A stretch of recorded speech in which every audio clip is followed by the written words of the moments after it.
You're the interviewer. I'm going to shut up and answer your question. All right. Maybe I'll just cut that one part. But all right. So he and I have been talking for a little bit already. Welcome to this week's episode of the Rock and Roll Ghost podcast. This week, it's a thrill to welcome someone that I kind of grew up watching his films as a young film fan.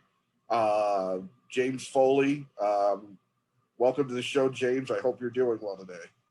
I'm doing extremely well. I just took a hike up Runyon Canyon. Where are you right now in the real world? Outside of Chicago. Outside of Chicago, really? Yeah.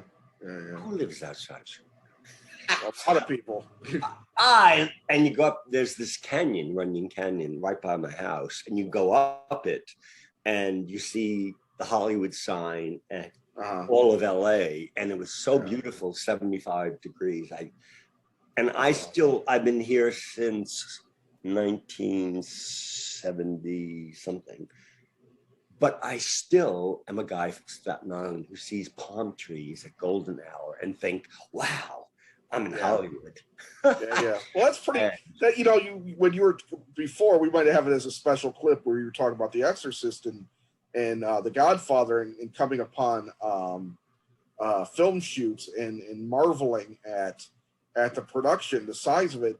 The fact that you're able to hold on to that, having the career you've had and being in Hollywood as long as you have, is probably a rarity for people in the business who kind of get a little jaded, I would imagine. Yeah, what a mistake, because I thought about it because I have had pals from Madonna to whoever, but I remember the last time pre-COVID, I was on Rodeo Drive in Beverly Hills, and there was Meryl Streep, who I've never met. And I reacted exactly like a guy from Staten Island seeing a movie star. Right, you're right. If you know somebody, like I've been living in the same house since 1984, when Sean Penn lived on my couch and he met this chick, Madonna, and who I have pictures of her sitting in my house with her hair pulled up, eating Chinese food. And in front of her is a cup with the Breakfast Club. It's such a brilliant 80s photo. Yeah. That I could never post because it's her off work, Right. No, that's personal. And so they're not famous when somebody's in your house because people aren't famous unless there are fans to reflect on it. But it was so weird with her because she's there eating food and then we go out to dinner and she goes in the bathroom and turns into Madonna and suddenly we're at a restaurant and But it really was so fascinating what fame is.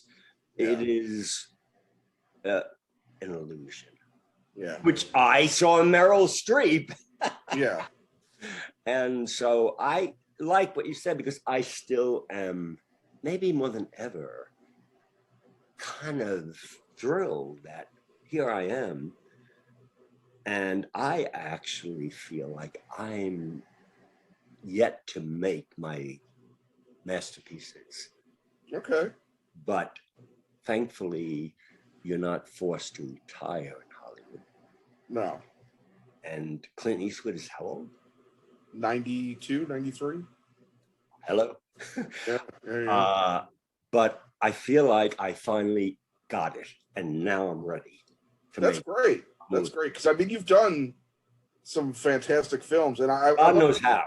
Yeah, I want to get to what you've been up to since 50 Shades sequels and what you're working on. But since you started off that way, you worked with Madonna on Who's That Girl and a bunch of her videos, and then you worked with Sean Penn, who they were married at the time, on At Close Range. They were not married at the time.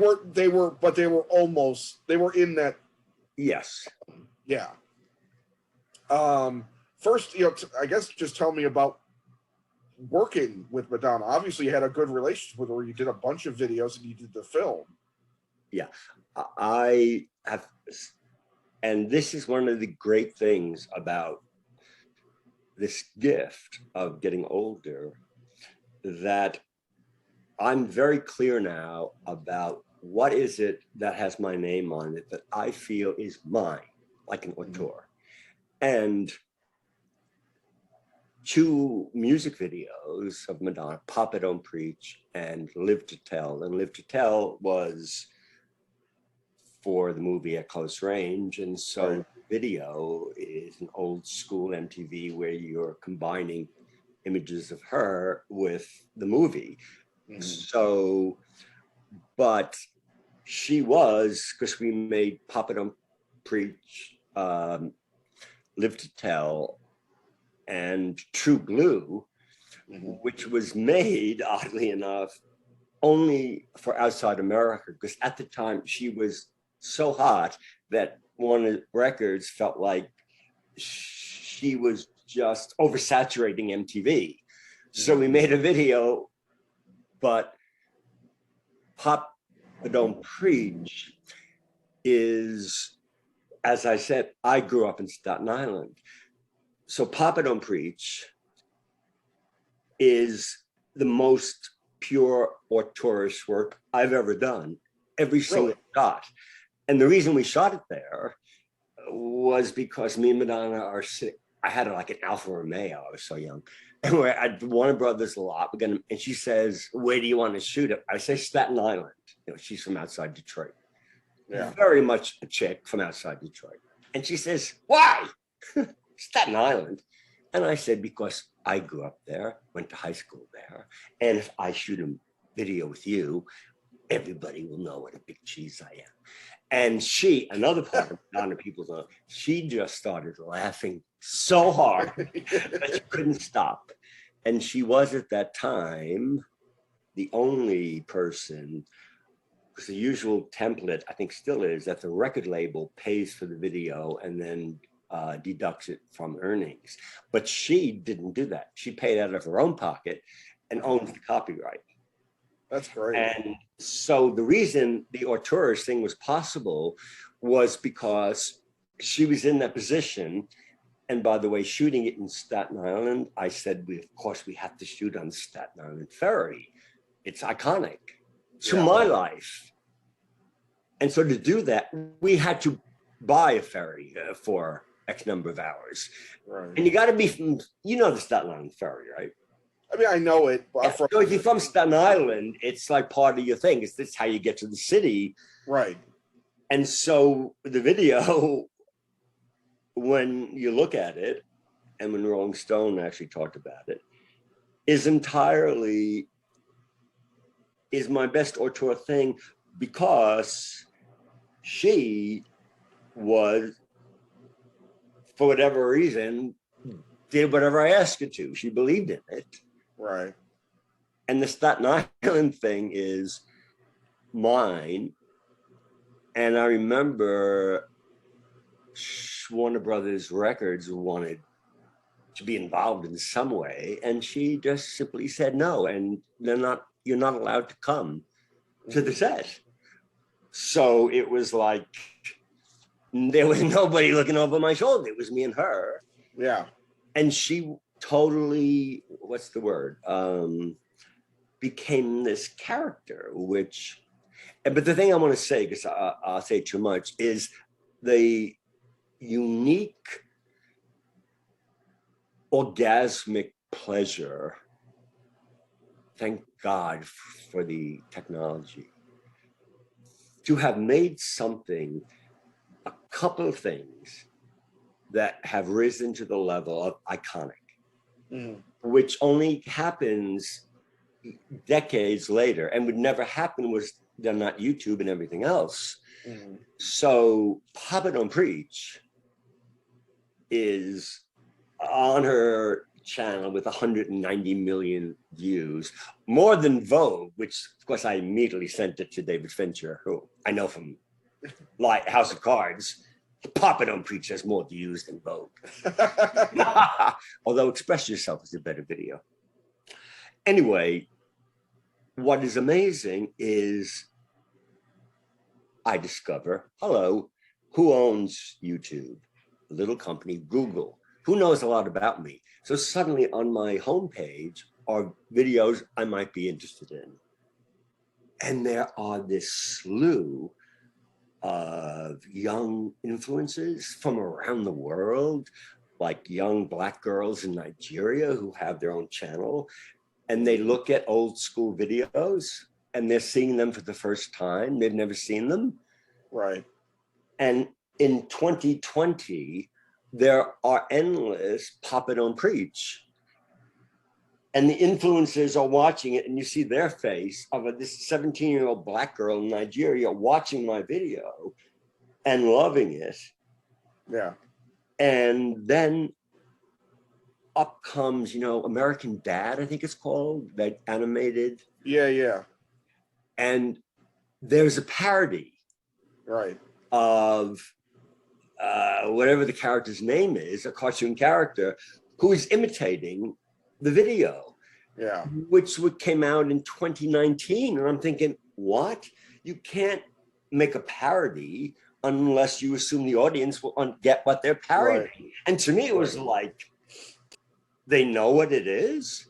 Yeah. Anyway, so that is uber gratifying, as is Alec Baldwin's thing in Glengarry, which was spoofed on Saturday Night Live. The Christmas thing, he was playing Santa Claus with elves. ABC, always be cobbling. Yeah. And I'm watching it, and I'm stoned, and I'm thinking, SNL is crazy. The audience doesn't have a clue what he's joking about. Because when the movie was released, it made about $3. Yeah. Well, and now it's being spoofed on Saturday Night Live. Yeah. Anyway, fuck reviews, fuck box office. Right. That is the most gratifying. Well, so she is high. Having met her, I feel one of the thrills of being a director. You're from some anonymous lower middle class street in Staten Island. Yeah. And you get there are no class limits. You can move. And Madonna is going to be in history one of the major figures of the 20th. And I know her. Right. And only now do I think how great that is. That's the best part of being a director, is that you get to meet extraordinary people. Yeah. And she sure is up there. Yeah. Well, you did the videos, which you mentioned. I mean, rightly so, are iconic. But the film you did with her wasn't as well received. It was her, I believe, second film, proper feature film after Desperately Seeking Susan. So people were expecting, I guess, something. And I remember watching it. I know my sister, who's younger than me, loves that film. And I thought it was a fun, ridiculous film. It's a very zany, kind of old school, like 1940s, 1930s, maybe, screwball comedy kind of thing. Yeah. Which probably didn't maybe, exactly connect with her fans at the time, perhaps. Yeah. What was making that movie like? Was it a pleasurable experience, or was it not because of her, but I mean, was there studio interference, or what? Tell me a little bit about making that film. Well, you have segued precisely to this issue, because Who's That Girl is, I've lived long enough, and because of Instagram and the box to the far right, stuff that you're tagged in, Who's That Girl, which I lived with for decades as such a painful failure. It was a humongous bomb and critically attacked. And I remember the New York Times put it like the worst films of the year. That was number one. And my father, who's a lawyer and obsessed with the New York Times, calls me up, excited, your movie's in the New York Times. And he ignored the fact of why it was the worst. So that was a humongous thing of negativity until, to my bliss, Who's That Girl now has an iconography and fans like you can't believe. And what I love is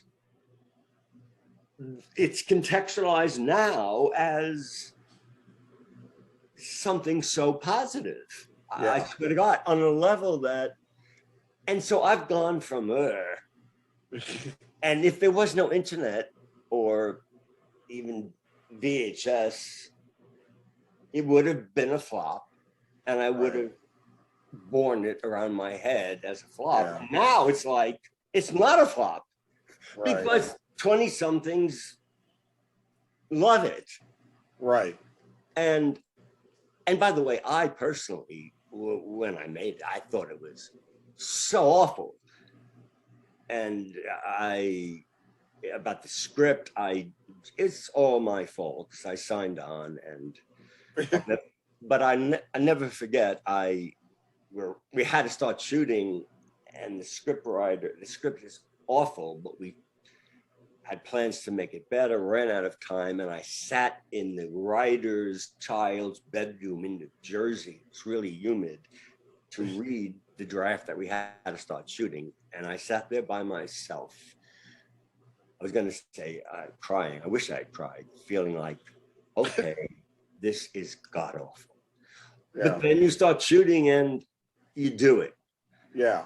And it was a bomb. And now it's not a bomb. Yeah. If you live long enough. Yeah. Well, what was the spirit of the filming like? Were you just kind of improvising a lot? No. No, going by, and also I want to throw in, I've had this awakening. I've become an animal rights person. Okay. Just that's right. The tiger. Yeah. I know. And I'm like, really, for some reason, have memories of my mother on the subway taking us to Madison Square Garden, seeing Ringling Brothers, where an outfit was being whipped to the amusement of humans, and I'm going to throw up.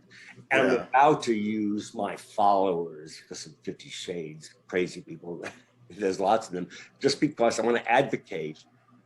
And suddenly a picture appears of Madonna and the fucking cougar, and I thought, oh no, I used the cougar. Yeah. I'm guilty. And then I thought, well, great. This is a way to advocate, because I'm saying I did it. I was wrong. Right. And I thought it will go viral because of her, which is great to reach people. But then I'm using her in a picture with a mistake. So right. Yeah. No, you really have to think about how you present things nowadays. Yes, and respect people like her or somebody. You do not exploit them to get more followers. Right. I would never post anything of anybody else without their permission, no matter who they are. Well, what I mean, since the videos and making the film, have you encountered Madonna at any other points, or are you still in contact with her at all? Or? No, and you're touching a very tender vein, only because time passes, and when because I met her because I was living here in this house which I bought for $250,000 in 1984 after my first film, Breathless, where I got the DGA minimum of, wait for it, $90,000. And I thought, okay, I'm rich for life. And I bought this house. 1984, that's a lot of money. I bought this house, and it was a shack. It was a guest house. There's no insulation. Right. And every time I made a movie, I get more money. Business manager sends me with a real estate guy to Brentwood to move to a rich person's house. And I go there and think, I don't like the West Side and all these rooms. So I'm in the same house that had no insulation, no heating, and I just loved it. So, but the history of this house, when I had it, I met Sean Penn when I was casting Reckless. Right. And I met Sean. I met this dude, Tom Cruise, who was missing teeth because he was shooting The Outsiders, I think it was. Okay. And Amelia, the Brat Pack, everybody. Yeah. Tom was the runt. And Sean Penn was the guy who was getting critical. And Sean was, and that changed. Along came Top Gun. Yeah. But the point was that I met Sean at Cantor's Deli for Reckless, which I contend I rejected him. And to this day, he says, no. Anyway, we became pals. He broke up with his girlfriend, Pam Springsteen, who's in Reckless and the sister of, and he had nowhere to live. Classic Sean. Yeah. So he said, can I crash on your couch? And he stayed there for a year and a half. And during that time, we were pals and we're watching MTV on a fat fucking thing. And I don't know, some Madonna video. And he says, because Sean knew Steve Zalian, the great screenwriter. Yeah. And Steve Zalian's sister-in-law was an AD on a new video. This chick, Madonna, was shooting just down the block on Sunset. And we could go on the set from the second AD. We could check her out. Yeah. And so we did. And I'll never forget that moment, because at that time, Sean had just become on the cover of Rolling Stone. And so we come up to her and she's sitting in a chair and I'm introducing, she's very sweet and smiles, and then Sean. And she looks at Sean and totally changes and becomes haughty and like deliberately not acknowledging his, she knew exactly who he was. Yeah, yeah. Classic Madonna. And of course, that's how she treats Sean, and Sean falls in love. Yeah. And they get married. And look at that footage, if you ever on YouTube, of their wedding. Yeah. You're too young to remember. It was in Malibu. Oh no. That's key time for me. Really? You remember that? Well, yeah, I discovered on my YouTube page. I was a teenager. Well, watch it and zoom in close. You're there. There's the best man, who's pretty much the handsomest dude you've ever seen. Me. With photos I've never seen. Yeah. And it looks like some movie or something. I'm there. Yeah. Cher is there. My date was Diane Keaton. It was just, but it's so amazing because I was there and I remember the helicopters were there so loud that we were laughing because nobody could hear each other. Yeah. And Sean was like shooting guns crazy. But Sean didn't have a really good. But I've never seen it the press. from the outside, you know? Yeah. And then you see yourself and you go, what? It seems unreal. You're part of popular culture in a different way here. Yeah, and things are up-res, you know, by AI into 4K resolution. Right. But it is the interesting thing about, as humans, when you experience something, when it's happening, you can't take it in because you're in the middle of it. Like the premiere of Who's That Girl was in Times Square. Right. And there are tens of thousands of people, nobody's from Staten Island, behind police barricades. Mm-hmm. And she gets up there. And I had never seen this footage because I was backstage. Right. And I was blown away. Yeah. But that is the magic of the web. Turns out to be a photo album of your life where you get to see experiences you've had from a third eye. And it can lead you down into a Sunset Boulevard, Gloria Swanson watching her on movies. Yeah. But it is extraordinary. Yeah. Well, we talked about Madonna. Let's go into Sean. I'm going to kind of bounce around here a bit. Please do. But you worked with him obviously on At Close Range, which I didn't get to see. It was a lot of these movies I didn't get to see in the theater. I got to see on home video or cable. I think At Close Range, it was probably one of those movies I probably watched at least a half dozen times in the first month it was on, like whatever, HBO or what have you. I was at that time I was soaking up films. I was trying to watch everything I could. So, and Sean was a young guy that, you know, was already had an amazing career even at that early time. And here he is in this film with his brother, and soon to be a star too is Mary Stuart Masterson. But of course, the biggest person in that cast was Christopher Walken at the time. And, you know, the connection I had with that film, even though my relationship with my father wasn't the same thing, Christopher Walken looked a lot like my father in that film. Wow, I love this. So it was a little disturbing because I had a very bad relationship with him, and he played such a good evil guy, in it. What was making that film like, and what was directing Sean like after having him be a guest on your couch for so long? But I got to tell you, you're telling me a person watching my film and learning your own personal connection. Yeah, I don't think anyone's ever told me that. Really? And it becomes like, wow, it's more than, I've seen your film, that you actually had a connection. You never know that when you direct it. It's sent out to people. I love a film that I have that kind of a. Yeah, I mean, fuck. I wish I could remember it more.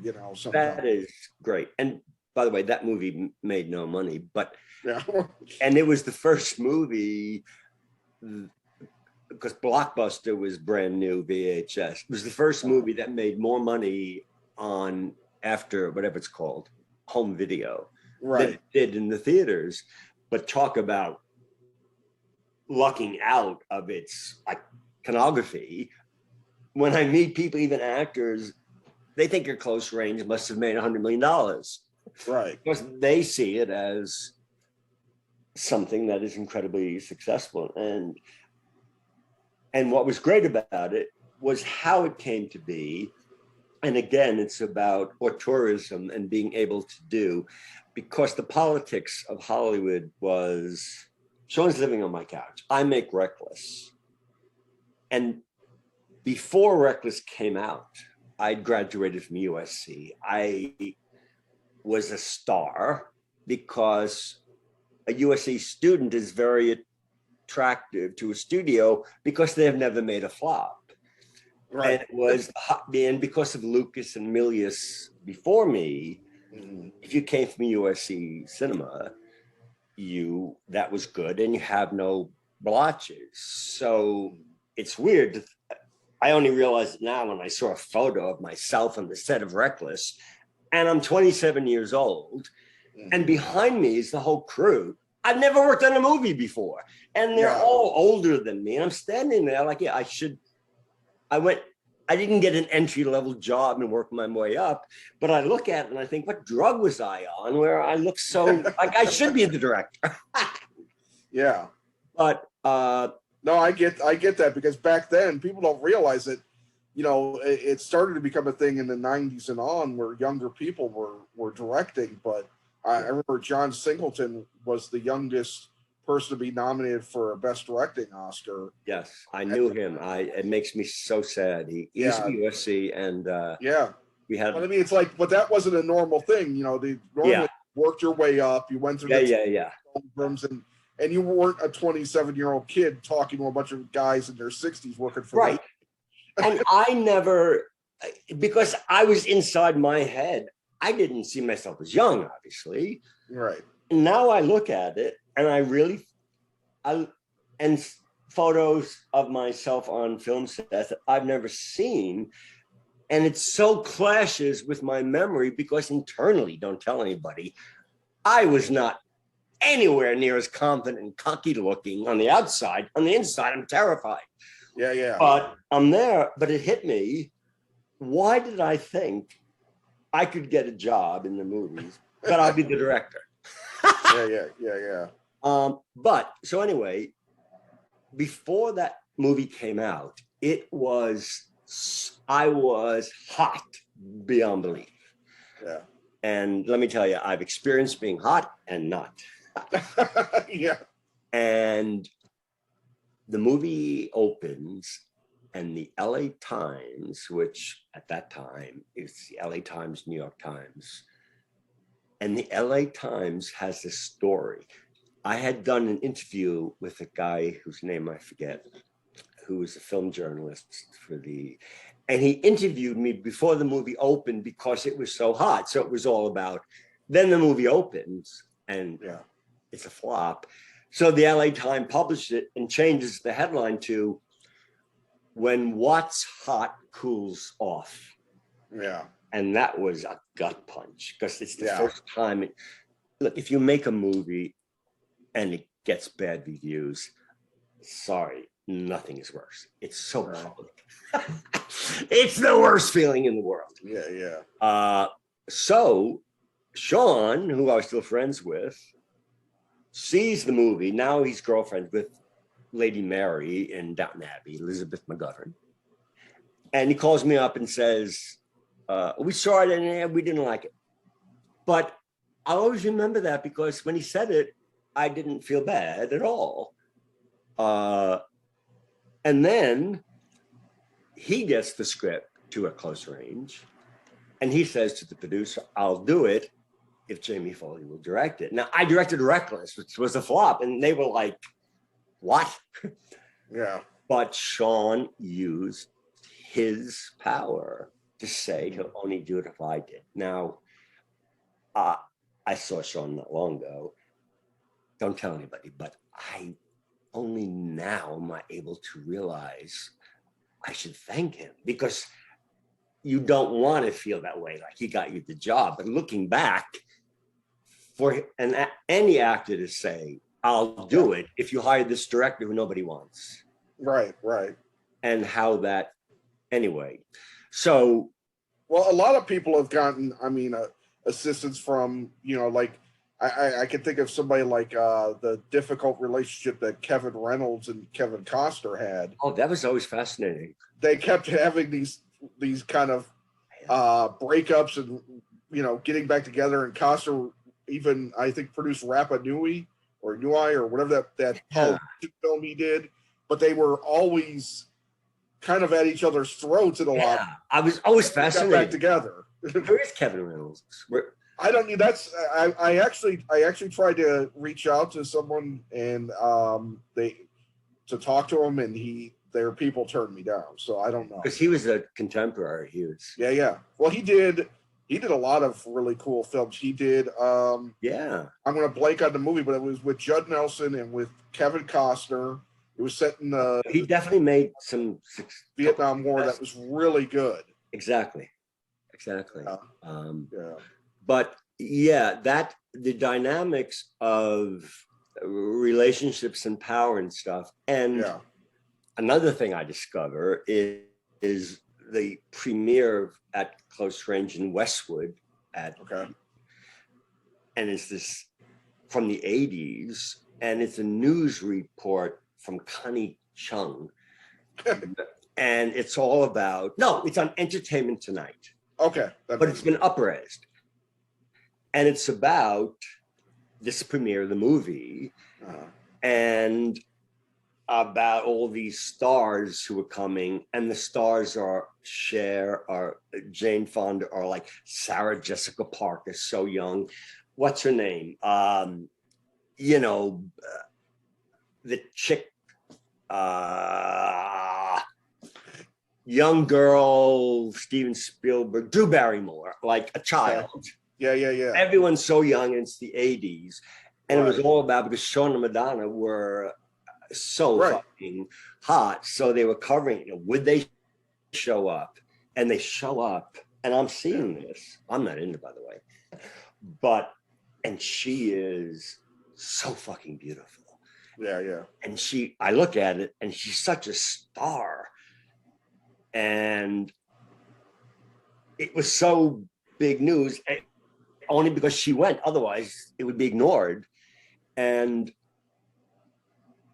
they say to Sean, because he had a reputation of not liking directors, did you feel like you had some input into?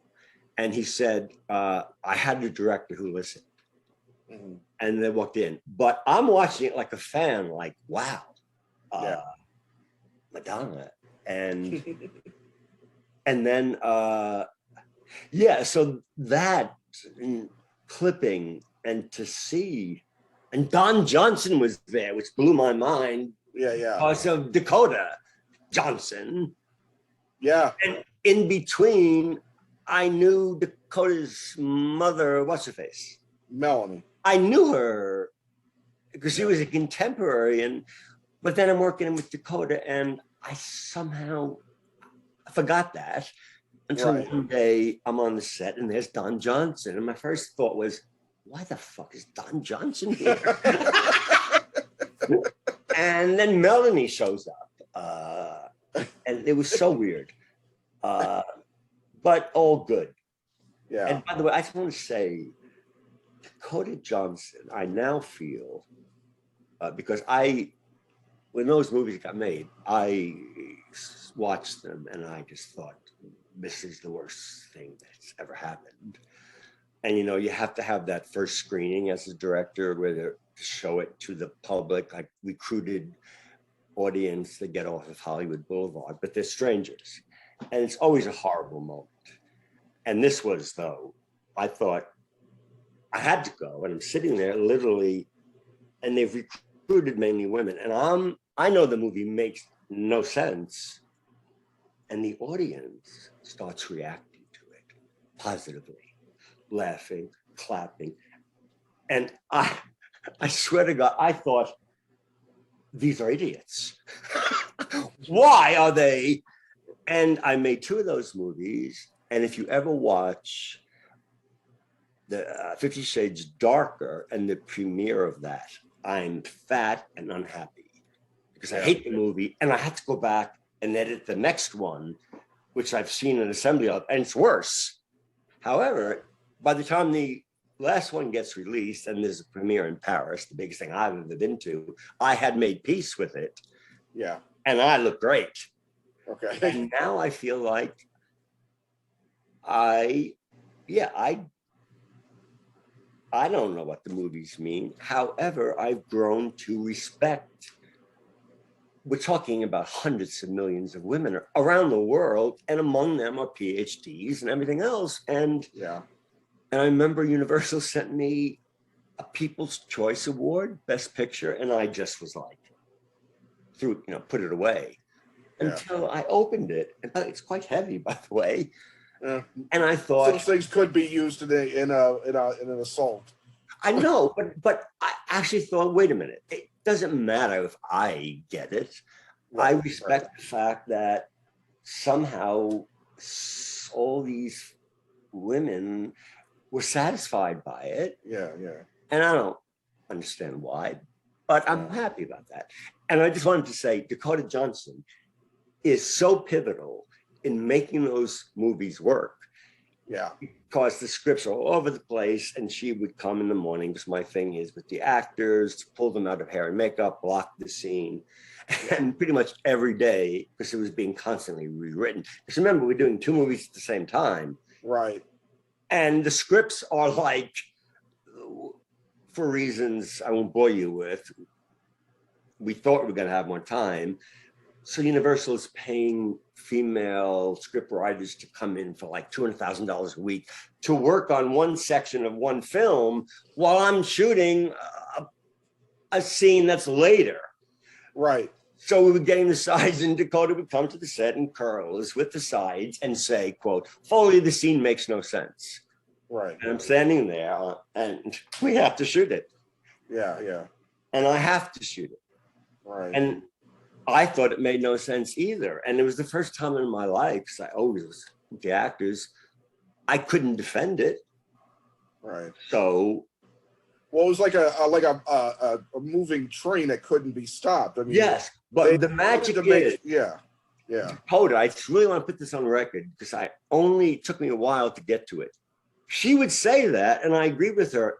She'd go back to her, she'd come back and do the fucking scene, and to my shock, do it with a kind of authenticity. Yeah. And another actors could have said, well, you're the director, I don't understand it, you tell me. Right. But she did that. And that's why the movies seem to work. And she is Universal owes her a lot. Yeah. Well, I'll admit, so like I said, we are bouncing around, which I think is great because it gets me to different areas. But the 50 Shades movies, I haven't seen one of them, even though you've directed 2 of them. I bought the book in the height of its popularity in 2012 because everybody was talking about it. I'm like, okay, I'll buy the book, I'll read it. I got like 2 or 3 chapters in, and I ended up throwing it across the room because I couldn't take the writing. And then they make the films, and I'm like, I don't know. I guess that's for somebody, but it's like if I'm going to watch something about S&M and sex, I'm going to watch porn. It's like I was in the same place, and the first one came out, and my agent brings it up, the next ones, and my reaction, are you out of your fucking mind? Yeah. But how is it that you come? You weren't doing a lot of feature work at that time. You'd done some TV, and stuff like that. How did you come to direct the 2 end segments of this enormous, it's weird. I know, and what's great is that I'm past my negativity about the movies themselves and totally embrace them.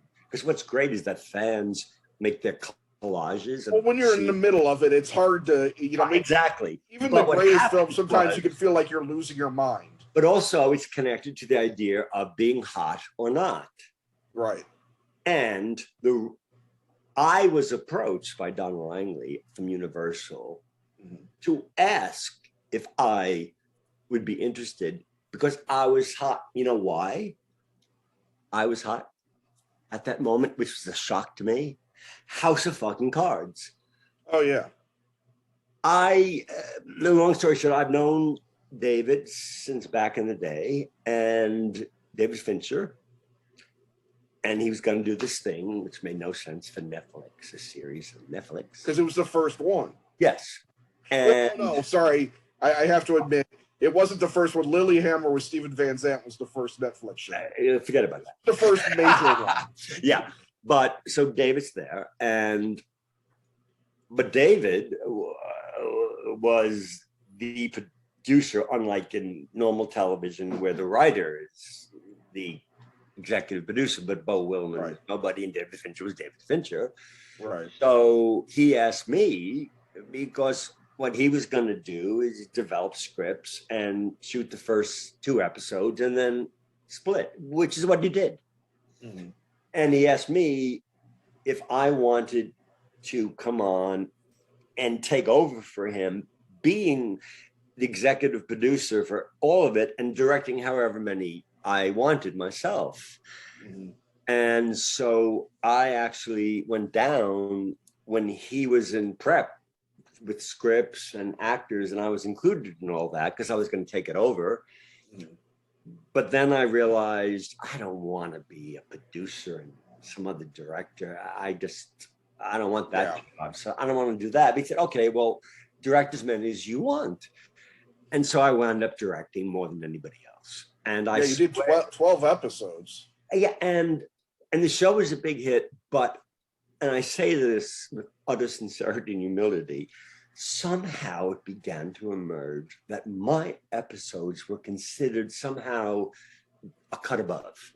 Right. And I first dismissed that, and then it became a thing, which don't tell anybody, they're not. Right. However, so Donna Langley was coming after me because of House of Cards.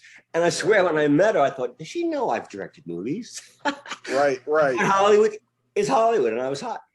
Yeah. So we had a meeting, and the meeting was basically about, I hate the first film. I hate the books. However, and she was, yes, we got away with murder, but we really want to make the next ones. And I said everything I wanted to do, and we had tons of time to do it. Right. And then because of certain political things I won't go into, that time ran out. And the start date was set in stone. And suddenly I'm faced with, I've committed to this. Because after they hire me to do Darker, I get a phone call from her. How do I think about making 2 movies at the same time? And I say, sure. Which I think about now, like, what? I made that decision. Yeah, now, I mean, that's become like a thing to do. I mean, it used to be when Robert Zemeckis did that with Back to the Future 2 and 3, it was insane. But I just couldn't believe it. I said yes so easily. Yeah. But then I did it, and the production was smooth. I mean, the next time I make a regular movie, it'll seem so easy. Yeah. Anyway, but so the script did not become what I wanted it to become. However, shut up, everybody's happy, tons of money, and residuals, I like that. Yeah. So not money is a good salve. Yeah. And I got more respect. You know, I went to a premiere in Hamburg, Germany, all over Europe, and it's early in the morning, it's raining, it's cold in Germany, and the guy in the Mercedes is driving me to an interview, and we pass by, it's 8:30 in the morning, this humongous line of women. And I genuinely said to him, what are they doing there? He looked at me and he said, they're online for your premiere tonight because they're giving a certain number of seats to the public. And these women were standing there at 8 o'clock in the morning in the rain. I was like, what? Yeah, that's devotion. I know. And I think, okay, women are different. Yeah. Well, it would be the same thing if it was for, you know, like a quote unquote, I'm sitting here wearing a Star Wars shirt, a nerd movie. You know, and yes, and there's a fan base, right? Which I hear from every day on Instagram, you know, including today, like demanding I release the uncut version, which doesn't exist, by the way. Right. There's probably footage, but it's not like any. No, believe me, you didn't have enough time to spare to.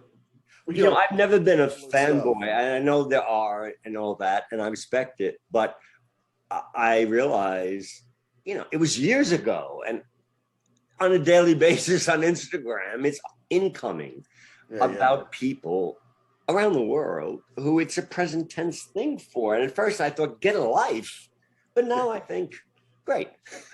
No, that's it's kind of cool that you know, because when I saw your name attached, I'm like, well, that's really interesting.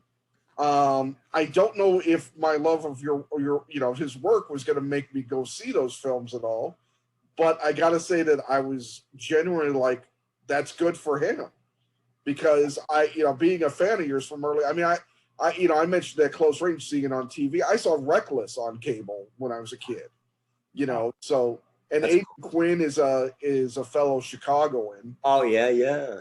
And, you know, so, I mean, I remember that movie, Breathless, with Richard Gere.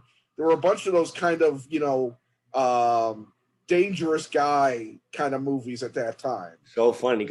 Breathless was a big thing. I interviewed McBride. McBride, last year. I got to talk to him because he directed one of my favorite movies of all time, The Big Easy. Oh, and yeah. To be able to get a hold of him. Huh? Yeah, Dennis Quaid. Yeah, he also did Great Balls of Fire too. Yeah, I think it's interesting. But I sought him out because it's like, well, now I can do these things where, you know, even if a person isn't working in the business anymore, I can still actually reach out. Like, you know, in this case, I actually reached out to him personally because he's not in the business in any way. And I was able to. That's by choice. He's teaching. Oh. Yeah. He's a really cool guy, though. Yeah, I've met him several times. So that was. What is he doing? Yeah. Okay. Yeah. So that you know, to get back to what I was saying, because I got sidetracked on my own. Seeing that you were having those opportunities made me think, okay, well, if he gets to do those films, let's pray that he gets to do something, you know, of you know, some more serious stature. Yes, which I have. Are you aware of my Reagan Gorbachev with Michael Douglas and Christoph Waltz and Noomi Rapace? I haven't heard of Dude, you ever hear of Google? Put my name in there. And I'm not the guy who got beheaded by ISIS. That's another James Foley. Yeah. Who has taken away the top spots if you search James Foley, because he got decapitated. Yeah. Joke, document. Yeah, no. But yes, indeed. So what's been great, and I curse the fucking plague, is along came this project called Reagan Gorbachev, which pivots around the historical summit they had in Reykjavik, Iceland, where they came very close to agreeing to eliminate nuclear weapons. And the project was written as a feature script, and it is great because it's big and it's trenchant for today, where all those nukes are talking about Ukraine and Putin. Right. Nobody ever talks about the thousands of nukes that are still there. Right.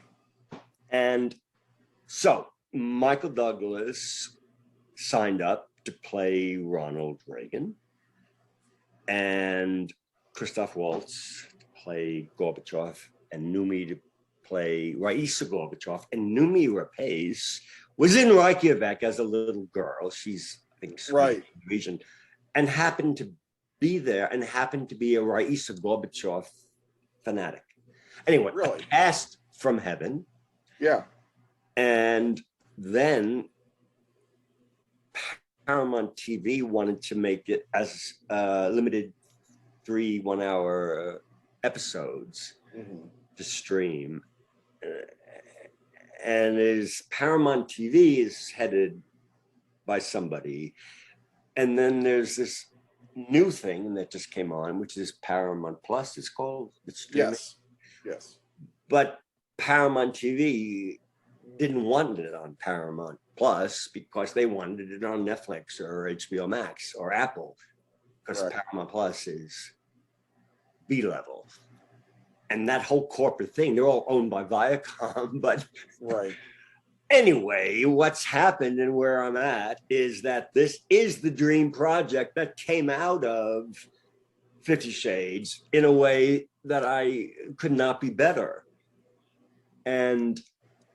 But it is a sprawling thing where it's big. It's like, it's in Moscow, Washington, the Kremlin, the White House, NORAD headquarters like Dr. Strangelove, and the Soviet NORAD, which is fascinating because it's been, and we have to go to all those places. So the thing is, the plan is you have to base yourself in one of the few global cities that have stages big enough to build the White House and all that stuff, based there, and then you hop over to Reykjavik to Moscow. So Paramount TV physical production made this complex plan. Okay, London is past the plague. This was like almost 2 years ago. So then London wasn't past the plague. So we moved to Prague, and then we moved to Toronto, to Vancouver, and to Bulgaria has a new. No, I talked to Martin Campbell, who did, I believe, The Protege, or something. In Bulgaria? In Bulgaria, I know. When they first I said Bulgaria, but then it builds like big American streets and stuff. Anyway, as you may know, the plague is not gone yet. No. And so that is the reason where we can't make a commitment to any place.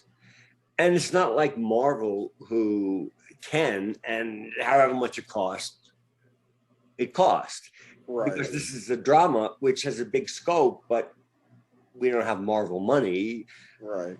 So they can't commit, okay, we're going to start shooting in Prague in 3 months, not knowing whether anyone will still be alive in Prague. Right. But there's still plenty of things that they're getting made. I mean, if you talked about Paramount Plus, they've got the show coming up about the making of The Godfather. There's all these kind of different tier levels. And they're growing, and they will. Just as a subscriber base, they're still small relative to the others. Yeah. And the amount of money they'll spend. Yeah, but so I mean, is that the only thing that's holding it up? Yes, because I know productions are going on, but this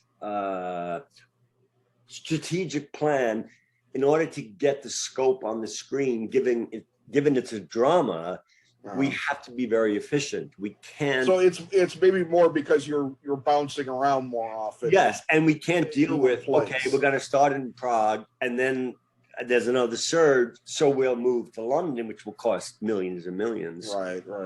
But But for some reason, I'm optimistic today, because it's the first time in LA County where hospitalizations are going down. Yeah, yeah. So I'm going to choose to think like getting out of the woods. Well, you know, we are getting it to a point where I think people, I think the New Jersey governor just kind of relaxed a lot of regulations on. Oh, New Jersey, really?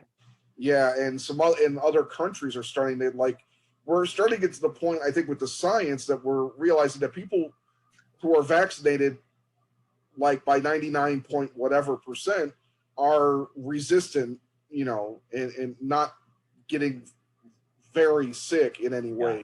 Yeah. If they do catch it, it's mild. It's the unvaccinated mostly, or it's the people that enter in the, you know, the kind of the danger areas, people with previous, you know, issues, stuff like that. So there's going to have to be a point, and I'm hoping it's this year, that we finally say, look, we have kind of got to push the ball ahead here and just keep with the vaccinations and hoping that everybody gets on board. Yes, and as somebody pointed out, we have to stop thinking about it's going to be over, but we're going to live with it. You know? And you got to look at it that way. And I talk to pals, like this production script supervisor who's been a friend of mine forever, who shoots Marvel movies, and she explains what it's like. I mean, the COVID department on movies is huge. Right. And it's unimaginable to me because it's really hard enough to get through a day on a stage. But the guy who's the AD actually for 50 Shades, he's also a DGA, and he did a Brad Pitt movie for Sony. And they're shooting on a Sony stage, and to keep the fewest number of people, the camera's on a crane, so the operator's there. So on the set of this train car are just the first AD, the prop guy, and Brad Pitt. And the AD is helping with the props. And the AD, the first AD, who knows what everything's going on, he said, suddenly this dude he's never seen walks onto the thing, looks directly at the prop guy and says, "Come with me." And it's like, what? And they find out 5 minutes later that that guy had tested positive, and they told him. And his first AD is there with Brad, and Brad got up and said, "Well, I think I'm going to go home." Yeah. That was weird, but they made the movie. Yeah, I talked to an actor recently who he worked on this new Antoine Fuqua, Will Smith movie about the Civil War slave era in New Orleans, and he said he would go from one place to a second place to like a third place before getting to the set. He would just kept getting, you know, to do testing. Yeah, you know, they were being that careful, and you know, that's I mean, it's a project for Apple, so they're probably throwing a lot of money at it. But you know, I mean, that's kind of like the way things are right now. But it's weird. Like sometimes I watch like the making of as extras, and I buy a movie, and you see everybody on the set wearing a mask, but I still can't wrap my mind around how do you do it with the actors and they're kissing and who's touching who. It seems too complicated. Yeah, no, it seems worked it out. It seems counterintuitive that. Yeah, but probably, but by this point they probably are more efficient. They know what to do because movies are getting made. Well, and also people are you know, the vaccinations have helped. Which, you know, I mean, I personally, you know, like I've gotten all mine, and I'm not out as much, but you know, still I you know, I encounter my parents who are older, so I don't want to, you know, even if they've got vaccinated, I don't want to have anything happen to them. And one of those things. Still ongoing, which is it's a little different conversation, but the impact on relationships where, because of it, certain people are resistant. People like who are uber liberal Hollywood are weird about vaccinations or masks. And it's stuff that I think, what? Somebody I've known forever, that this comes out of them, which I never would have expected. So I don't know about you, but I share with other people that a lot of friendships have become Well, a lot of, I mean, look at the last however many years, politics and now, I know, which is a coincidence. Are separating people because we're having such powerful arguments about these things. But it's weird that in history, you'll look back, because the whole Trump craziness and the plague are theoretically, unless there is a God who's organizing it, a totally coincidence. Right. So this period is like the worst period in human history. Yeah. Well, at the very least of our lives. American history. Yeah. Yeah. Well, let's so that you're basically, your next project is this Reagan Gorbachev thing. You're just waiting to actually just Google Reagan Gorbachev, and a nice big announcement by Deadline. And what's cool too is that if you're a director, I had not met Michael Douglas, so you meet the stars. You go to Beverly Hills and you have lunch for an hour, and but because of this, like, I met Michael on Zoom, and he's at his mansion north of New York, and so we're talking, and he's isolated there, so we're talking for hours. So him, Christoph, who was in Austria, now he's back, and Noomi, I know them so much better than I've ever known actors, and they're so committed. I'll just tell you this one quick thing. Sure, go ahead. Because Michael, who I love, is so fucking smart. He was talking about hanging out at Reagan's ranch and riding horses. I said, well, doing this, I went with my father. And in my tummy started a couple of words, a question that were coming up, and were about to leave my tongue. When at the last minute, I went, because I was going to say, who is your father? And I think, if I had said that, how can you recover from that? Well, his name is Kirk.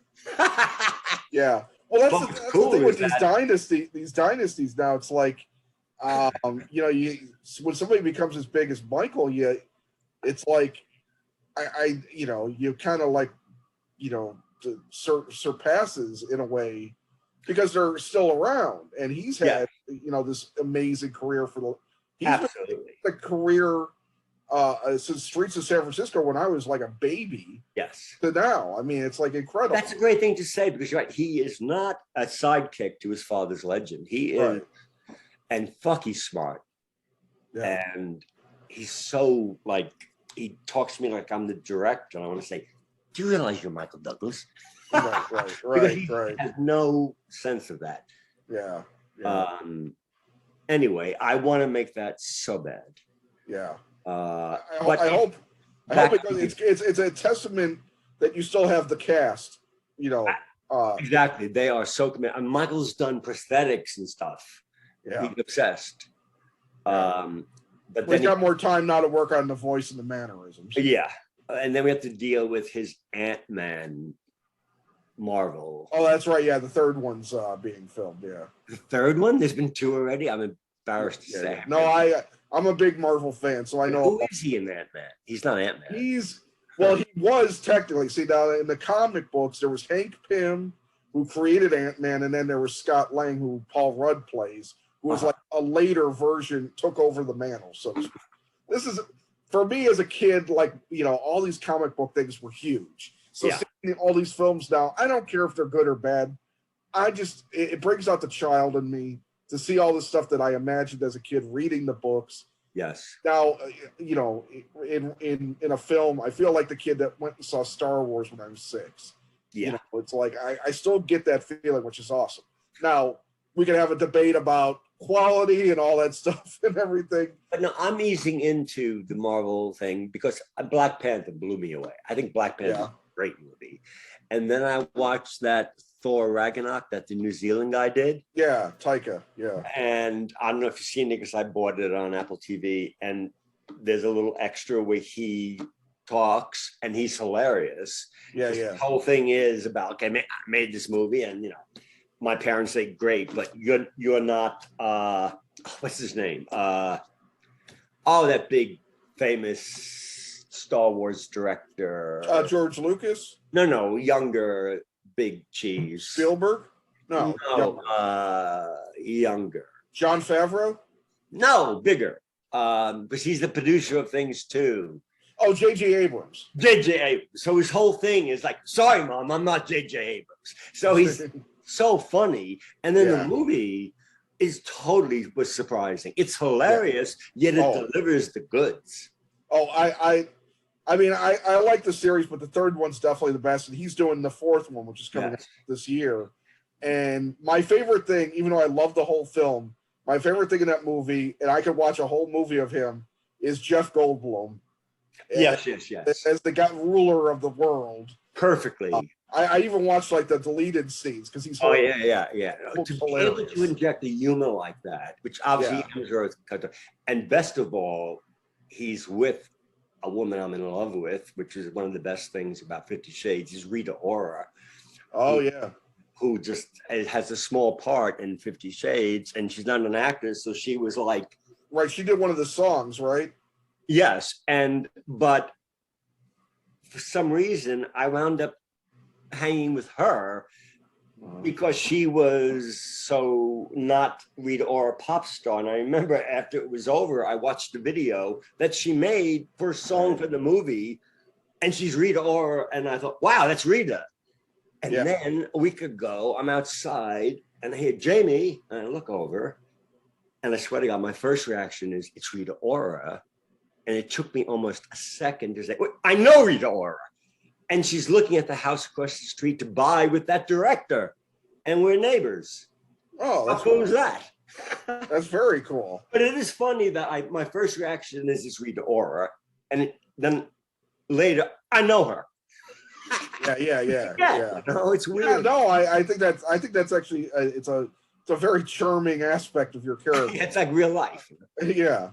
Well, I don't want to keep you too much longer because we've. No, it's great talking to you. I'm sorry, I'm into free associating about everything. No. I just don't want to take up your time either. But hell, I talked to Mike Starr for 2.5 hours last week.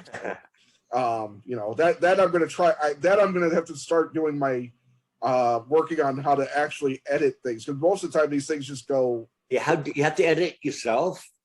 We kind of just hemmed and hawed a lot of the times because we were looking up stuff on IMDb, so it kind of went to a snail's pace at a couple of times. Yeah, but I mean, the file you're recording in the file must be huge. Yeah. I'd have to. I put them in the cloud and I download them in the night. I have a guy edit. He did a little bit more fancy things, but that's a whole lot. I mean, the technology is endless. Yeah. Well, there was a bunch of other films I wanted to talk about. The one I can't leave without talking about, though, is absolutely one of my favorites. I was one of those people that saw it in the theater. So one of those $3 you mentioned earlier was for me. Glengarry Glen Ross, which I have on a special edition, the Blu-ray that came out semi-recently because... Oh, wow. I didn't know that. It's an amazing... That movie is a movie I will watch once or twice a year because it's so perfect of just letting characters go. There's not a lot of fuss to it. It's a lot of actor, it's actors on screen talking. There's not a lot of, there's not a lot of movement really even to it, which is, because if people don't know, it's based on a David Mamet play. And surprise winning. Yeah. Without the Alec Baldwin character. Yeah. Well, right. But I gotta say, the key for me, even I love everybody in it. And of course, there's a person in it that. Yeah, I know him. Yeah, there's some issues, with talking about him, so I'm just gonna leave him out. But you got to direct Jack Lemmon, who I think deserved, and I said this to somebody else, deserved a damn Oscar nomination at the very least. Yeah, I thought he would. That was as good as he's always been. I think that was his best performance of his career. Yeah, and 1 second, not more than 1 second. If it's right here, it will be music. Here it is. Here it is. This is an example of this is me. And I look at this now and I think, what drug was I on where I thought I could talk to Jack Lemmon and give him direction. And this fuzzy. Oh, wow. Can you see it? I don't know. Yeah. Okay, so this I found on Instagram. Who took it? I don't know. Yeah. But if you can see it, I'm yeah. talking to Jack Lemmon and he's listening. Yeah. And I look at that and I think, what? Yeah. Where? But when I did it, he wanted to be directed. Right. And of course, when you're doing it, you're not thinking it's Jack Lemmon and Something Like It Hot. Nobody's famous on the set. Right. And then years later, you look at it and you think, and so talk about emotion. One of maybe the biggest beauty of a career to date is interacting and having the respect of actors who are geniuses. Yeah. That means more to me. Like the Chamber made no money. Right. And I was warned, Gene Hackman hates directors, he'll rip you up. And I'll tell you a quick thing. We shot for no, go ahead, because I was going to get to the Chamber, but I But this is an example of actors. I mean, Gene Hackman to me is Popeye Doyle, for Christ's sake. I was in high school. Right. I went up to Manhattan to watch French Connection. And I'm told he just eats up directors. So we shoot for a week, and it's Friday, and I'm leaving, getting in my car, and a PA comes and says, Gene is asking if you have a second to stop off at his trailer before you leave. And my first reaction is, I'm in trouble. I'm going to get yelled at. Right. And I'm going to start crying a little bit, but it's good crying, because when it happened, I did not take it in. But I went to his trailer, knocked on the door. I opened the thing. He's way in the back, still in his prison uniform. And he starts talking, and he's very incredibly shy and hesitant. And he says, I just want to say that, and he said that this week, it's going really well. And I wanted to tell you that. Yeah. And I, of course, said, great, thanks. And I closed the door and I left. And I'm not kidding that it was only about a year ago that I remembered that. Yeah. And I felt it. Yeah. And because and it makes me cry. And I think, I don't give a fuck if the Chamber lost a lot of money. Gene Hackman respected me. And that means so much to me. And yes, with actors, and that's my sweet spot. And Glengarry still, if anybody talks, it must have been really tense. And the irony, it was the 100% friction free. Yeah. Nothing, because two things. One is the script. None of the actors said the usual thing. My character wouldn't say that. Right. It was none of that.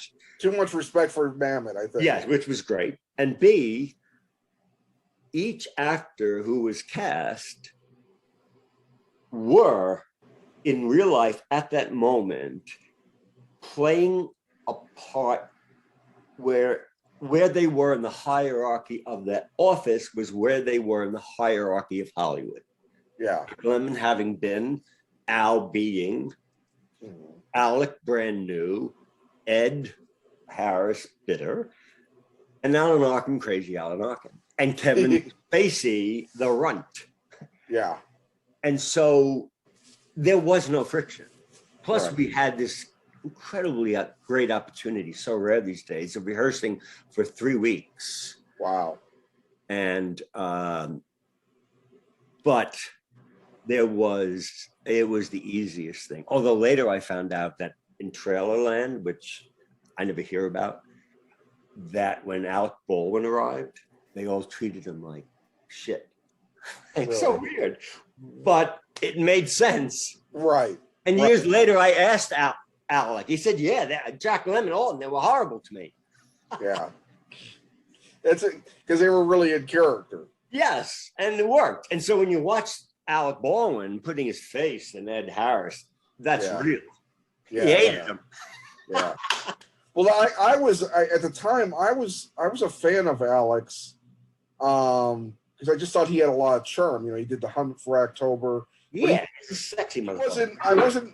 He wasn't known as somebody serious at that point. He was the next big star. You know, he did a lot of small supporting roles, and then all of a sudden he's in The Hunt for October, which becomes this huge. Yeah.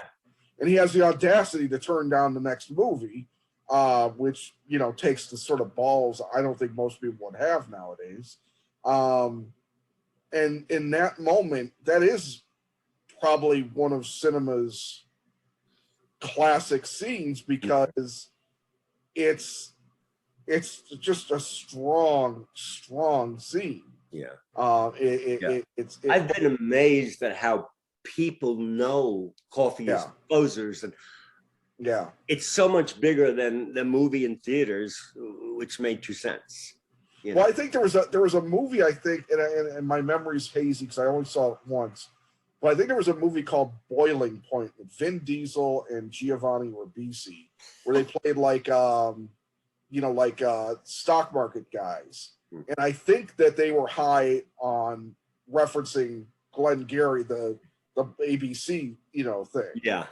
I could be wrong about that, but if you've never seen it, I guess it may be something to look into.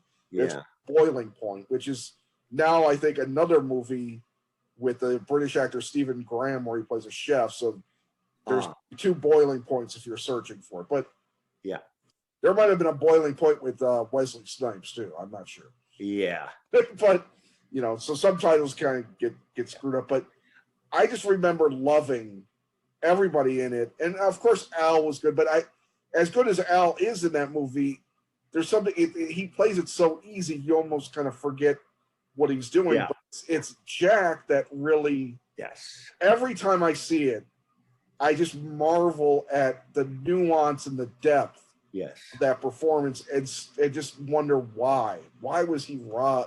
Was it just New Line didn't put a campaign through? I mean,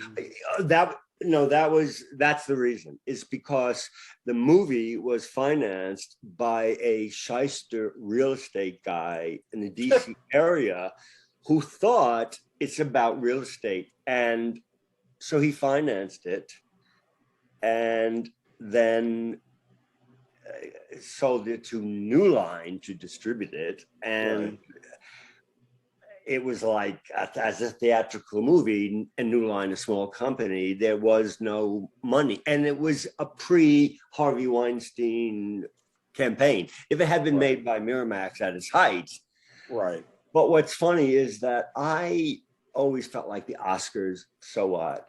And I never appreciated it until I was watching the Oscars. And again, this is one of those things. It's Meryl Streep. I'm watching the Oscars, and I'm not lying. And, they announce Best Supporting Actors, and they say Al Pacino, and I'm watching it, and up comes a clip from a movie I made. Yeah. And it was an existential shock. What? Because I'm watching the Oscars like I'm still in Staten Island. And for some reason, intellectually, I knew he was nominated. But I'm watching a clip from my own movie, and it blew my mind. Wow. And I didn't care about Oscars, but subsequently, you're right. And Jack really cared and really deserved it. Yeah. But he did win in Venice Film Festival. Yeah, I love Al. I mean, Al, I think, probably deserved to be nominated for something like Heat, or even I don't know if he got nominated for The Insider, and I kind of forget. Godfather thing. Well, yeah, I'm talking about around that time. And Serpico. Yeah, and Dog Day Afternoon. But it's like, I just, looking back on it, it's like, and I don't really care about the Oscars. I think they're being announced tomorrow. But I used to care about all this stuff. I used to have basically what IMDb is now. I used to have in my head. I was that big of a film nerd where I would keep cinematographers and film editors, all this stuff in my head. And now I'm 50 and I'm lazy and I just go to the phone. It's like GPS. I can't get to West. Sometimes I put my home address in sometimes when I'm coming home. Yeah, exactly. We're going to turn into mutant. I'm just becoming a slave to technology and a lot of this. But I just remember when I saw it in the theater, it was just one of those special times, of knowing that even though I was like the only one of three people in the theater. That's amazing. I knew I was watching something very special. Yeah. I remember CNN having a report of some women in Connecticut coming out wanting their money back because of the language. They say fuck a lot. And I think about that, like, what? Oh, yeah. And so it was theatrically dead. Here we are decades later, and but I will leave you with this, that I've heard over and over again of people going to a revival of the play and coming out saying, where's the Alec Baldwin character? Right. And the way the script got written is that real estate guy saw the play, contacted Mamet being Mamet said, I'll write a script for $1 million. At the time was extraordinary. He wrote it, and he wrote the Alec Baldwin character on his own. Right. And I think it's like a rewrite. It's Mamet's next draft, which is better than the play. So why don't they put the play on with the Alec Baldwin character? Right. But then it's not the play. Right. Have a Pulitzer Prize. Yeah. I talked to Joe Mantegna last. Oh yeah, he originated the moment. It was he originated the role of Ricky Roman, and he expected to be in the movie. Yeah. Well, he kind of, when I talked to him, he was like, they wanted Al. I mean, it's kind of hard to say, don't take Al, take me. That's awfully humble of him.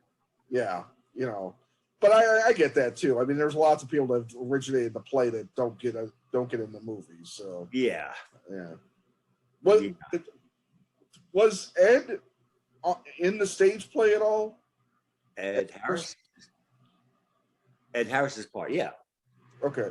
No, I'm saying, was he actually in the play? Do you remember? Oh. For some reason, I have that in my head that he was, but I could be wrong. I don't think so. Okay, so pretty much everybody wasn't in the play. And by the way, I was genuinely angry at Al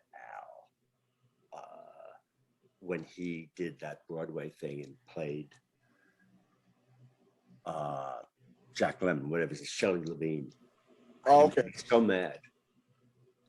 Yeah. Because I felt like it, but luckily everybody forgets about it. But I felt like it dissed our film in a way. Why Al's Ricky Roma, for Christ's sake? But what do you think is because he probably did it do you think he did it because he was older at that point? I think he did it because he likes being on Broadway. Yeah. But it's funny I'm bringing it up. It bugs me still because it's like that actor we won't mention, right, besmirching a platinum plated part of my IMDb resume. Right. And you may be aware that MRC, the company who paid for it, is suing him for $31 million because of lessening the value of it, which affects my residuals. Yeah, right. No, and it's just so people don't think we're complete lunatics. Kevin Spacey being in Glengarry Glen Ross and his subsequent allegations of sexual assault and other things that he's been taken to court of. And of course, he was infamously completely removed from his technically last film, All the Money in the World, by Ridley Scott, because it happened right before it was going to come out. So they put What's his name? Christopher Plummer. In the role instead, who ended up getting an Oscar nomination. But you know, and that brings up an interesting thing in these days is watching people with sordid pasts. I mean, people talk about John Wayne, you know, who's a well-known racist, you know, spoke about it at length in interviews. Also you know, to more people, he was a chicken shit because he was one of those guys that acted like the tough guy but refused to go to war. You know, I was good. I like that. Yeah, you know, but you know, there's a lot, you know, a lot of those things are, you know, talking about Woody Allen or this guy or that guy, and we're living in a very it's breathtaking. Time. Yeah, I mean, even the Cuomos, the governor was becoming a superstar nationally. Now the brother and the guy on CNN are gone. Right. Where's Matt Lauer? Where is There are so many people. Well, I was watching what do they do every day? I was watching the Bill Cosby documentary on Showtime, and it was interesting because they're talking about Bill Cosby and the horrible things he did, and meanwhile they're showing interviews of him being interviewed by Charlie Rose, by Matt Lauer. I forgot about Charlie Rose. And it's like the mind blowingness of the interconnection of all these people with their own issues. I know, but the speed at which, like James Franco, I didn't realize, the casting agent brought it up, but James Franco is toxic. And I can't even, wow. Yeah, it's hard to keep up. It's hard to keep up. Like, I know. Like recently, like Dwayne Johnson, The Rock, you know, from all those big movies, he was supporting Joe Rogan's right to free speech, and then something came out about him, Joe Rogan, using the N-word, and Dwayne, who's of mixed heritage, kind of backed off the support. And then all of a sudden now there's bubbling about Dwayne Johnson saying anti-trans things, and it's like, I didn't hear this. This is hot off the presses. These are all snowball. These things. Everybody's vulnerable. Yeah, I mean, it's just things. And like Whoopi Goldberg, I knew she said something, and then I saw she suspended for 2 weeks, and wow. Well, I kind of, you know, my thing with the Whoopi Goldberg thing is like, number one, Whoopi Goldberg 30 years ago was involved in a major uproar about the thing with Ted Danson coming out in blackface. Right. She should be more aware of that kind of thing. But I always think that if you're not a Jewish person, whenever you bring up the Holocaust, you might want to step lightly. If you're not a black person, if you're going to talk about slavery, you might want to step carefully. Exactly. Yeah. Not saying you can't have an opinion about it, but you can't go like you're talking to your friend at a bar, you know. And but you know, when that first was happening and everybody was falling, I mean, I would wake up and think, wait a minute, trying to think back. What did I do? What did I do? You could wake up in the morning and suddenly you're in Variety and Deadline. Something, and it was weird. But so far, they haven't caught me. And my memory is protecting me because I don't think. But I do. My one crime, which I regret and would like to apologize to, on a couple of my early films, I raised my voice at the crew. Yeah. And now I think that's fucking awful. Well, you've definitely, I mean, we've all, you know, there's the cliche of the infant terrible director that runs around screaming because they have no idea what they're doing. And now the idea, and I remember there I was, and it was on Fear, and we're doing this thing, and Amy Brenneman is not getting the take, and finally in take 14, she's doing it, it's happening, and one of the grips walkies is on, and it squawks. And I started screaming. I didn't make eye contact, but what I hate is that I did that. And they're all big grips who could kill me. Right. And I abused my power. Yeah. And I think that's the thing. Yeah, I think that's the thing about art of any kind. sometimes passions get involved, and then you're talking about doing something 14 times to get to the point where it's right, and then something screws that up. That yes, you do have a reaction, but it's like it's not the guy's fault. But you're tired, you're over, whatever. It's like it's an abuse of power. It's like but sometimes I think I was protected by my role, so I could be. But if you were doing that every day, it would no, up here and there. It's different than being in just a monster, every day. There's a big difference, and I think. I hear things that are just. I love gossip of other directors. I'm a saint. Well, I mean, we've gotten to a point where I think people are just becoming, and this is from somebody that's very oversensitive. We're getting so oversensitive to anything that we can't just accept that it was a momentary thing.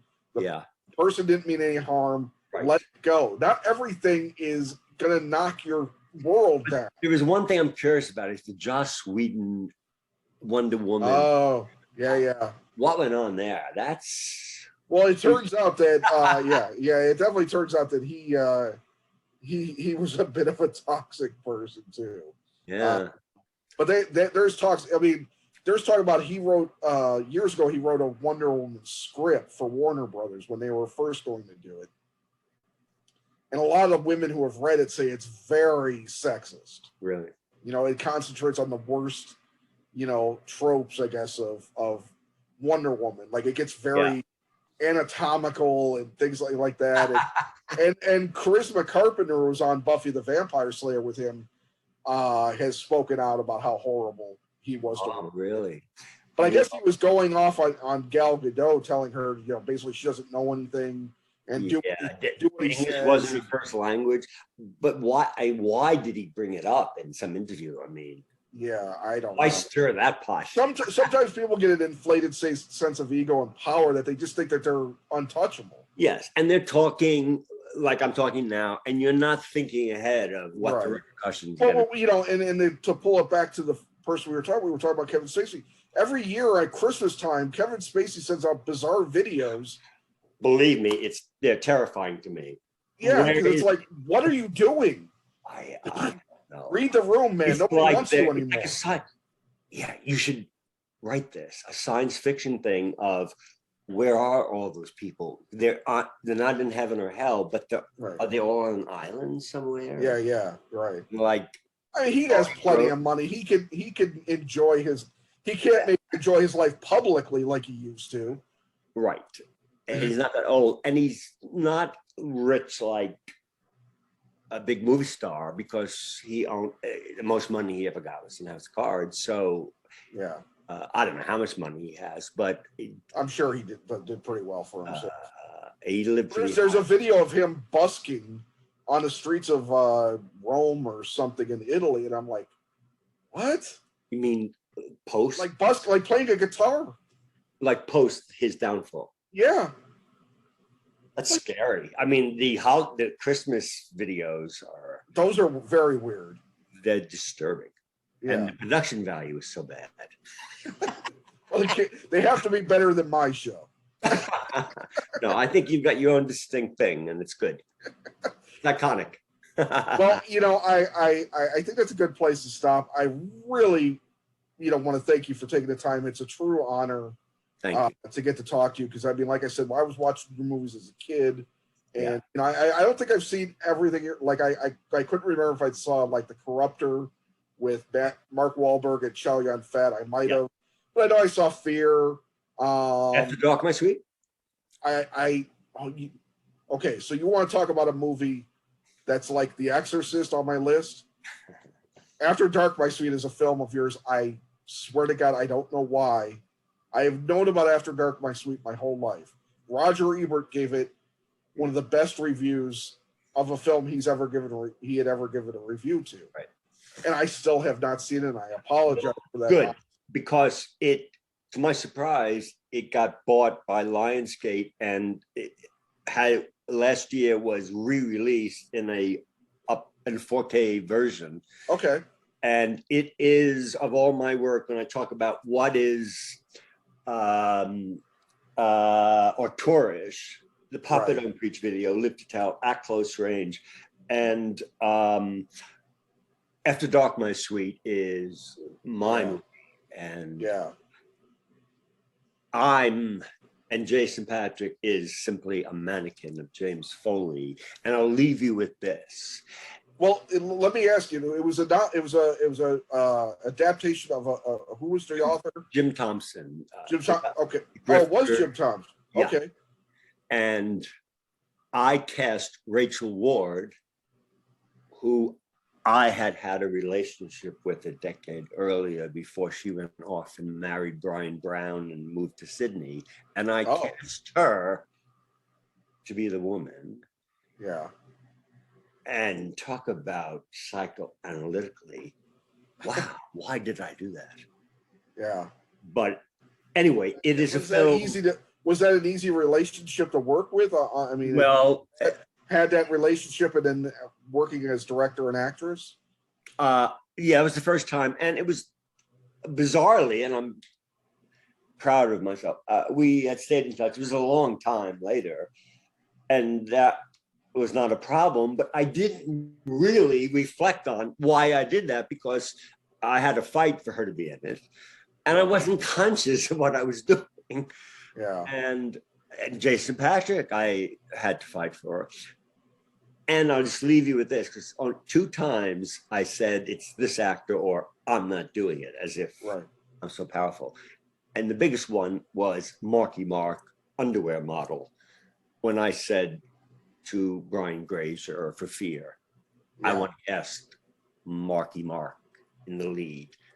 And I'll never forget, it was a class, he's sipping something and he, are you out of your mind? Because that was out before Boogie Nights. Oh, absolutely. He was an underwear model and a rapper, and had a tiny part in Penny Marshall's movie. But the idea that he would be the lead in this Universal movie was absurd.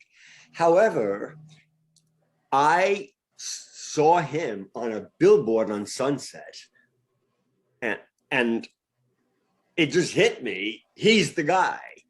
Yeah. And when I met him, it's so funny because I still know him.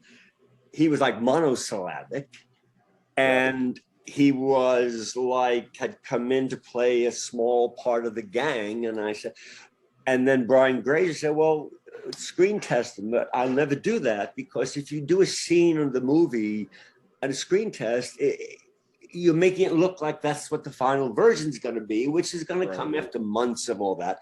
So what I did is I just took Mark and invited all these other actors who were up for supporting parts, just in a room at Universal with some beers, don't tell anybody. And I had a video camera set. And I filmed it.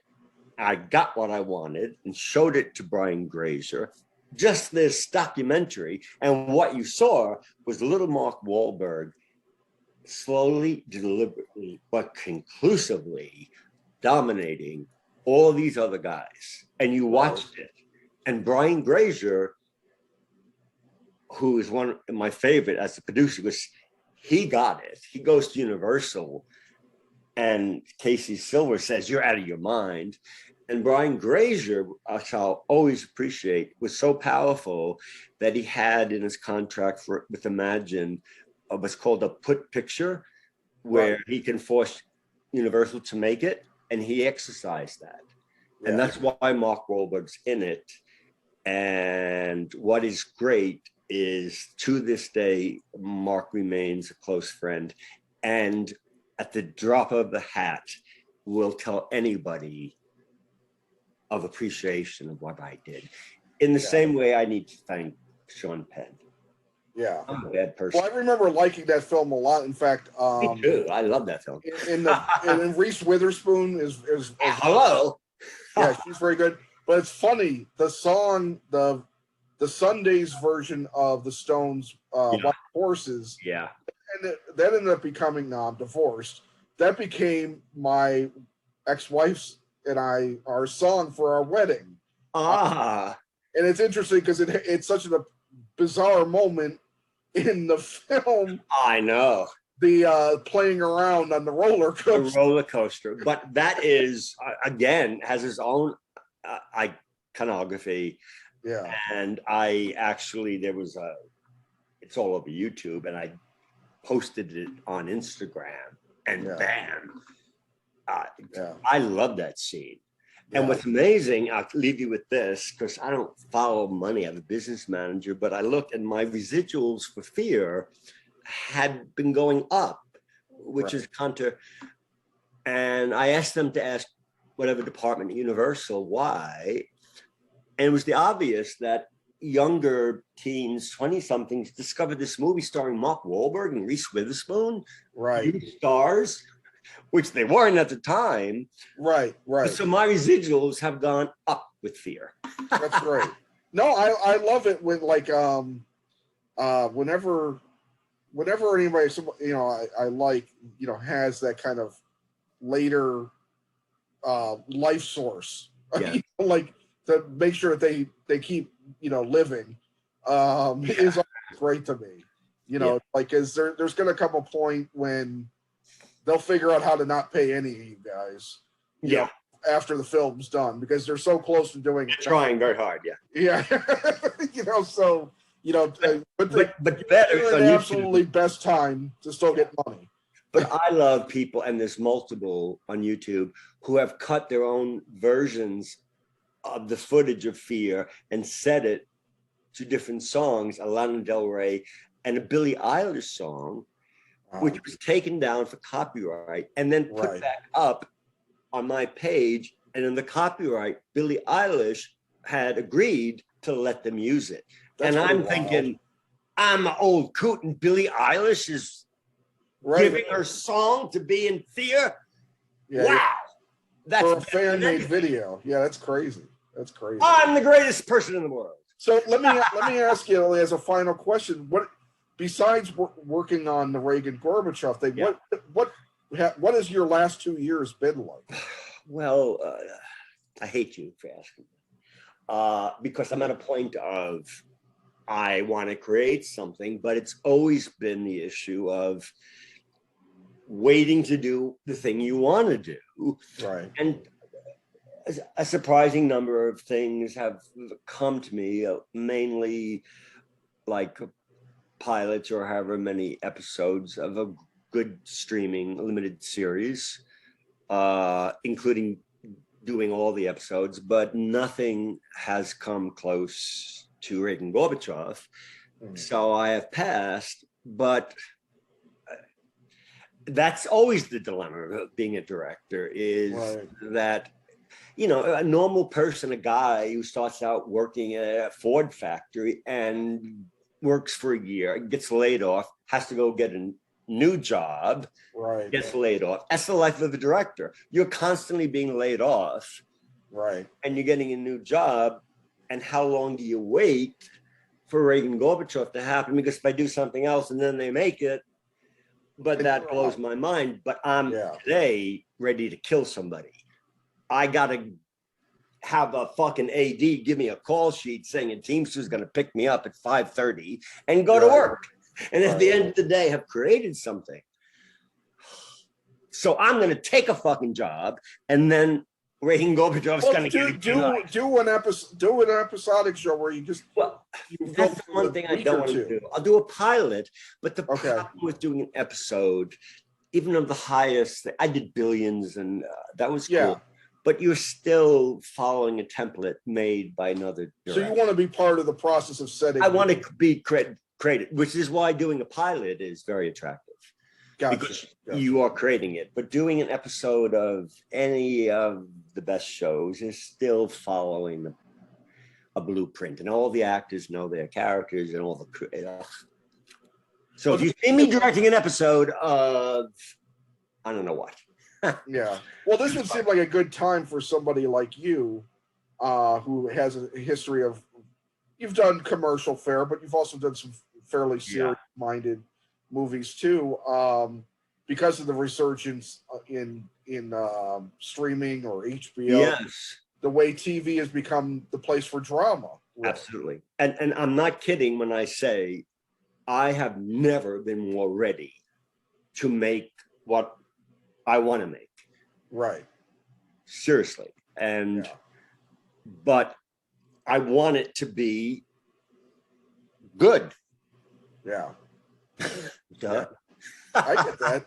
Well, you know, there was one other question. I should have asked this earlier when we were talking about it, so it's going to be a little disjointed. But it just kind of hit me as a way to end the conversation. Tell me a little bit about what it was like to have Sean Penn as a roommate. What did he help clean the house? Clothes. He had no clothes, and like he would steal my jeans and stuff. Sean is such a funny character, and what's great is I see him on an irregular basis, but not long ago, and it's the exact same thing. And maybe I'll send you. He comes and steals your clothes. Yeah, but I have a picture of him and me sitting right there in the 1980s, and then a picture of him in that backyard, which now is all spruced up, compliments to 50 Shades. I've turned it into a paradise. But to see that Sean was there, and then he's still there, and he was with that woman he married, that young, D'Onofrio's daughter. Sean Penn married this 20-something beautiful blonde Vincent D'Onofrio's daughter, and just got divorced. And the question is, how does ugly-looking Sean Penn get Madonna, get What's Her Face, House of Cards? Oh yeah, that's right. There was that other. Exactly. How did he get these women? He's a little creep. He's Sean Penn, man. No, exactly. Yeah. Well, what was it? Who's a person? There was that movie about Hervé Villechaize, Tattoo from Fantasy Island. Tattoo apparently like had all the ladies. Oh yeah. Which was interesting. Yeah. It's charisma, man. Yes. Although he very much looking forward to the thing with Julia Roberts. Which is Martha Mitchell. The Gaslit. Yes. But then he's in the news. I didn't see it, but it kind of viral. Who does he play? I forget who he plays. He plays Mitchell. He's the husband. Okay. And the prosthetics look good, but apparently gave some interview where he said men have become too feminized. Yeah. Viral. And I kind of commented on that. It's another example of somebody's riffing probably too much. I know, but it's so funny that it is. On the one hand, Sean hasn't changed. On the other hand, I love that he hasn't changed. No. Well, I just watched before I was talking to you. I watched this Vice documentary series about the dark side of the 90s. They were talking about the Viper Room, and Sean Penn, they had footage of him. It was around the time of Princess Diana dying, and the paparazzi were swarming, and he says, "Don't you have a princess to kill?" He said to the press. It's like, he said what about it? He said, "Don't you have a princess to kill?" Meaning because the press killed Princess Diana. I didn't know that, but you don't. I am a Princess Diana fanatic.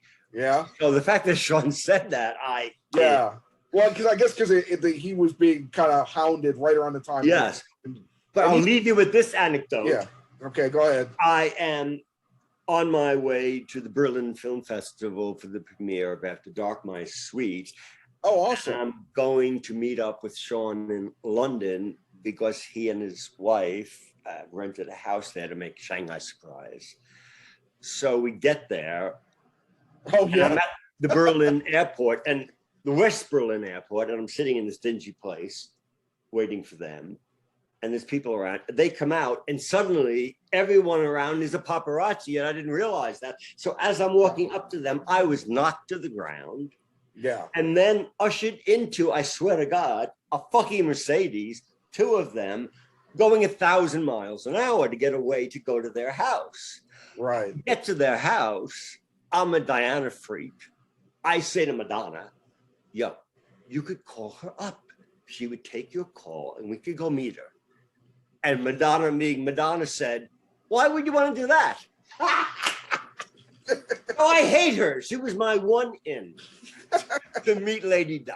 But You know, it's funny you brought up Shanghai Surprise because that was a movie I rented on VHS, right? I hated the movie. I've never seen it. I don't like the However, the best thing about Shanghai Surprise is there's a scene where Sean Penn puts a tie on, right? And I was a young man. My father and my mother were divorced. My father, because of issues with the law, fled to Florida. So I didn't have a father around to show me how to tie a tie. You know. Oh God, you're gonna make me cry.